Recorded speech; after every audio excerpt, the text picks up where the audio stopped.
Hello and welcome to the 51%, a show about women reshaping our world. Coming up, 6 months into the Trump administration, we talk to US lawyer and activist Caroline Fredrickson on where things stand for women in America at this point in time.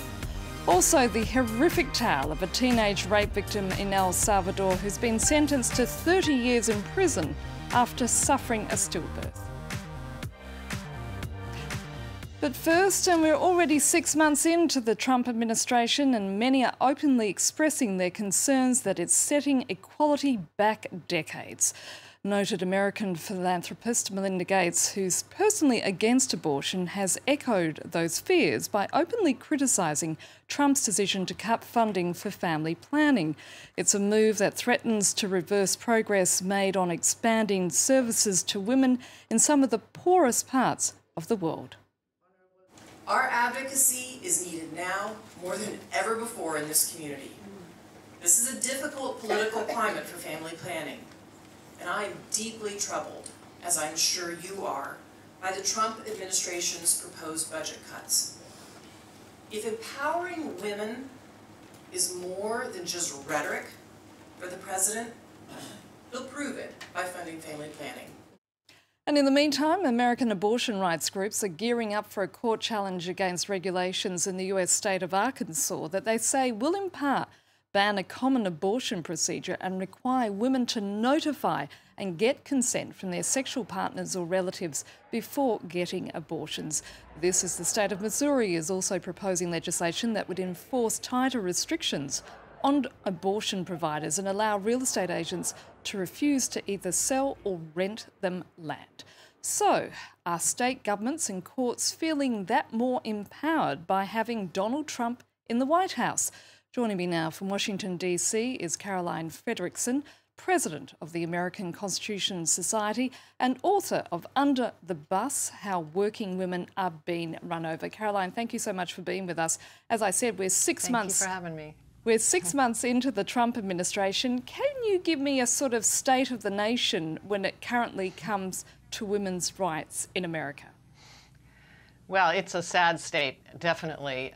You know, it's been characterized as an all-out assault on women's health care, but women's rights generally. We've seen any number of actions at the federal level by President Trump and his administration, by the Congress, and by the state legislatures, as you've mentioned. It's sort of attacks on every possible front against women's access to reproductive care, but also access to other types of protections in the workplace. So exactly how is Trump's administration influencing state governments and courts? Well, the major influence is that Donald Trump has already appointed one person to the Supreme Court, Neil Gorsuch, who is an extreme right-wing jurist. He's very, very opposed to women's access to reproductive care. And there's there's possibly another vacancy or more that will arise during President Trump's presidency, which means that that he could actually be instrumental in overturning Roe versus Wade and thus overturning the key decision that ensured that women had access to abortion when they needed it. Caroline, you're talking there about Justice Anthony Kennedy, the conservative jurist who sometimes votes with the court's Liberals, who's been hinting that he's considering stepping down in 2018. This would be ahead of the midterm elections, wouldn't it? Well, it would, and I'd have to say I think the hints are coming more from people like Ted Cruz than they're coming from Justice Kennedy. It's on the wish list of the far right that Kennedy steps down. I have not heard that from anybody close to the justice or from the justice himself. But I think they do have this ultimate wish. That is why you see the incredible amount of activity at the state level. They are preparing the cases. So they know that these laws that they're passing right now are unconstitutional. But what they are expecting is that by the time they're challenged and brought to the Supreme Court will have changed, and the Supreme Court will reach a different outcome on the question of constitutionality. Yet President Donald Trump and his administration keep repeating that they will invest in and empower women. Well, I'm waiting to see it. All I see is the president working with the Republicans in Congress to cut basic health care for women under their health care bill. The effort to overturn Obamacare would get rid of contraceptive coverage for women, would cut Medicaid radically. Medicaid actually pays for half of all births in the United States. It's a basic health insurance program for lower-income Americans. They want to block Planned Parenthood from being a service provider. Planned Parenthood is the main service provider for a very large number of Americans and provides basic services from contraceptive care to breast exams and cancer exams. And so, you know, this is really very fundamental for women, that the basic health care providers that they see every day are going to be cut out of the healthcare system, and basic benefits are going to be cut way back. I mean, if you don't think maternity care is a required benefit under a health insurance plan, really what needs to be provided at all for women? And then whenever you challenge Donald Trump about women's issues, he will always point to his daughter, Ivanka Trump, who's pushing for paid parental leave, showing that as an example of how his administration is indeed pro-women. What Ivanka Trump is suggesting, which, by the way, nobody seems to like, nobody on the Republican side has embraced it. And the Democratic criticism is that it's a fraud. It's a Trojan horse that pretends to actually protect women's access to, or establish a new right to some kind of paid parental leave, but in fact offers nothing of the kind. A presidential term in America is, of course, 4 years, but what will be the long-term impact of this administration's program, or in some cases lack of, when it comes to women? Well, there's not a lot of opportunity for him to do a huge amount of damage, I don't think. But the administration has a huge power of rulemaking, executive action that doesn't require Congress. And that's where we're seeing a lot of activity already. But most profoundly, in the United States, our judges are lifetime appointments. This is anomalous in the world. But once our judges are confirmed, unless they commit a murder or a terrible felony, or they can be impeached, but otherwise they serve as long as they wish. And so the impact for women's health could be extended decades into the future. President Trump's Supreme Court could be making decisions about women's access to basic health care like contraception that's going to affect women who are way younger than me, and perhaps some who have yet to be born. And that is what is truly frightening. Caroline Fredrickson, it's been great speaking to you. Thank you so much. Thank you.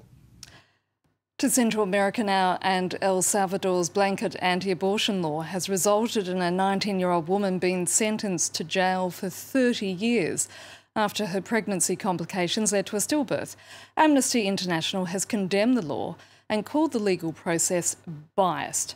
But in a country where the legislation is highly influenced by the Catholic Church, this case is not the first, as Elizabeth Walsh reports.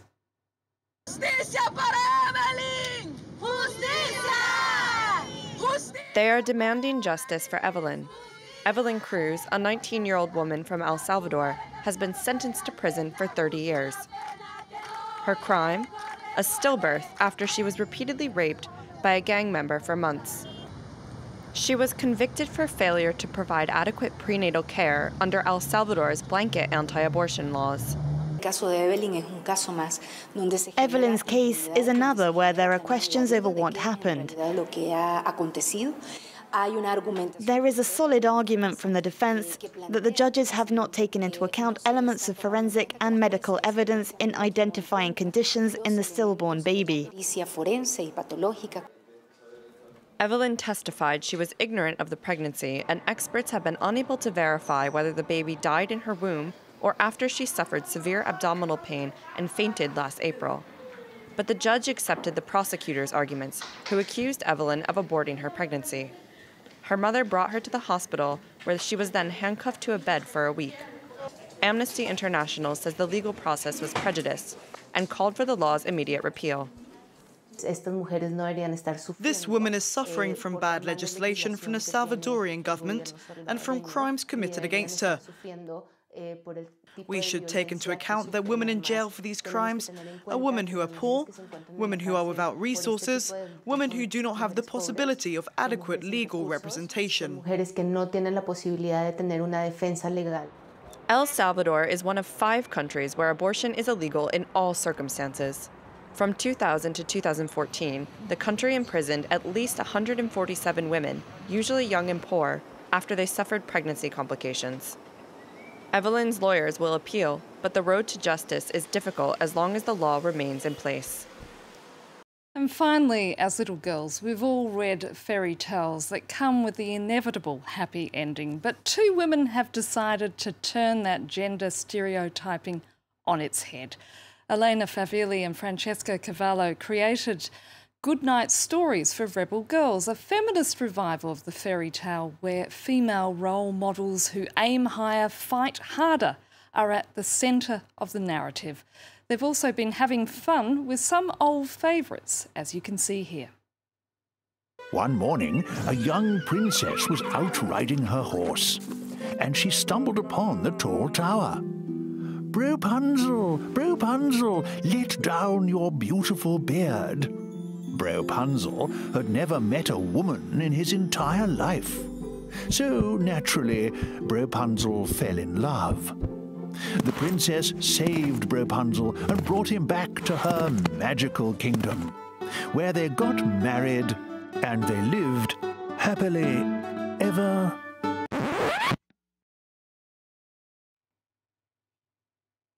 And that's it for now. And this is our final show for this season. We'll be taking a break over the European summer, but during that period, we'll be rebroadcasting some of our best-ofs. In the meantime, we want to hear from you, such as story ideas and suggestions that we'd love to follow up when the show resumes in September. So if you've got an idea, head to our Facebook page and send us a message. And that, of course, being France24.51%, or send us a tweet at _51%. Thanks for your feedback so far, and please do keep those comments coming in, not to mention those suggestions as well. So until September, bye for now.